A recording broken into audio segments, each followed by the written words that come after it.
जय भीम मित्रांनो, आपण बघितलं तर मानवी जीवनामध्ये कशाला श्रेष्ठ महत्त्व आहे याचं जे विश्लेषण आहे ते आपणाला धम्मपद या ग्रंथामध्ये पाली भाषेमध्ये आपल्याला अनुभवायला मिळतं. आणि म्हणून पाली भाषेमध्ये असं म्हटलं आहे की मगान दठिको सेठो सच्चान चत्तरो पदा विरागो सेठो धम्मानन विपद दानच चखुमा.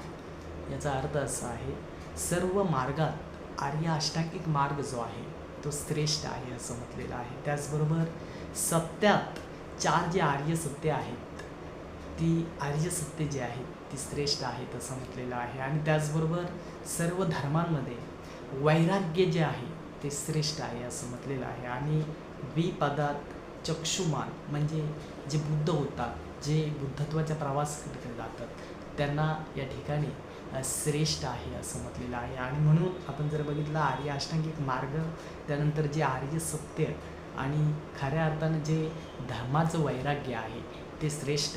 आणि जे भिक्खू किंवा अशा प्रकारच्या ज्या व्यक्ती बुद्धत्वाच्या प्रवासाकडे जातात त्यांना जीवनामध्ये श्रेष्ठत्वाचं जे स्थान आहे ते धम्मपदामध्ये धम्मग्रंथामध्ये दिलेलं आहे.